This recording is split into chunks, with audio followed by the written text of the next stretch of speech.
ஹே everyone. So RJ பாலாஜியும் அப்புறம் பேர் என்ன, செல்வராஜ், அவங்க 2 பேர் சேர்ந்து நடித்த ஒரு படம் பேர் என்ன, சொர்க்கவாசலோட ட்ரையல் ரிலீஸ் ஆயிருக்கு சரிங்களா. டீசர் பார்த்தாச்சு. டீசர் வந்து ஒரு ப்ராமிசிங்காக இருந்துச்சு. எனக்கு 2 பேருக்கு பிடிச்சிருச்சு டீசர். ஆனால் ரியாக்ட் பண்ணல. ஏன்னா ஒரு நாள் அப்புறம் தான் பார்த்தோம். நம்மளுக்கு சும்மா அடுத்த நிமிஷம் போட்டாலே ஒரு 100 வியூஸ் கூட வராது. 2 நாளுக்கு அப்புறம் போட்டால் வியூஸ் வராதுன்னு சொல்லி போட்டு நாங்கள் நார்மலாக ரியாக்ட் பண்ணிட்டோம். சரி, ட்ரெய்லர் ரிலீஸ் ஆகி இப்போ 2 ஹவர்ஸ் ஆச்சு. நான் இன்னும் பார்த்துட்டுல ஃபஸ்ட்டு ரியாக்ட் பண்ணிடலாம். ஏன்னா படம் வந்துட்டு இதுக்கு முன்னாடி இந்த லோகேஷ் கனகராஜ் ட்வீட்டு அப்புறம் டைரக்டர் ட்வீட்லாம் பார்த்தேன். ரொம்பவே ப்ராமிசிங்காக இருக்கும். அவங்க ட்வீட்டை வச்சே தெரியுது எவ்வளோ படம் சூப்பராக இருக்க போகுதுன்னு. அதனால் முதல்ல ரியாக்ட் பண்ணிடலாம். வாங்க வாங்க வாங்க.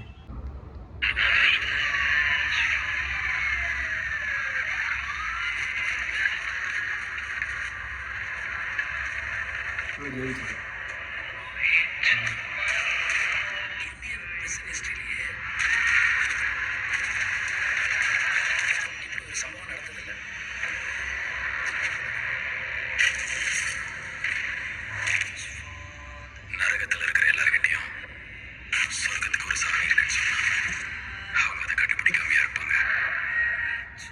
ஏன்னா அவங்களுக்கு சொர்க்கத்துக்கு போகணுன்ற ஆசை இல்லை, அந்த நரகத்துல இருந்து தப்பிக்கணுன்ற வெறியில.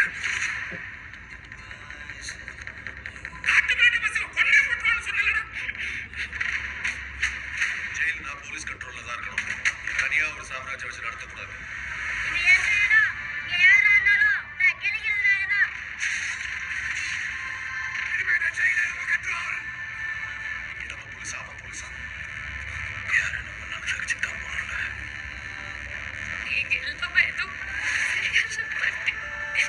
வெளியில போகணும்னு கேட்டேன். நான் ஒரு வழி சொன்னேன். இங்க யார் போலீஸ் யார் அகேஸ்ட்னே தெரியல.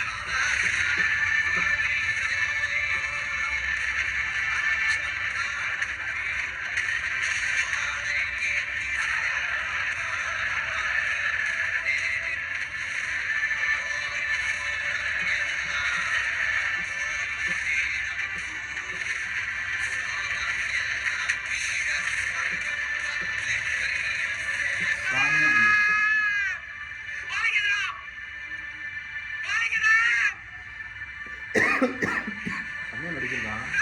நல்லா இருக்கிற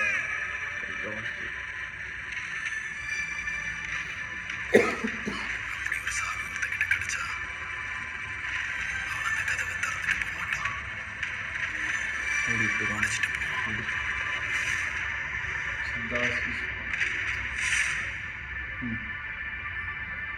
ட்ரெய்லர் டீசருக்கு ஈக்குவலாக தான் இருந்துச்சு. ஆமாம், அது அந்த கான்செப்ட் தெரிஞ்சிச்சு ட்ரெய்லர் டீசர் பார்க்கும்போது. 90% ஆஃப் விஷுவல்ஸ் வந்துட்டு ஜெயிலுக்குள்ளே படப்பிடிப்பு நடந்திருக்குன்னு நினைக்கிறேன். Full and full jail concept தான். வெளியே அந்த ஜெயிலை விட்டு வெளியே ஒரு சின்ன சீன் கூட இல்லை.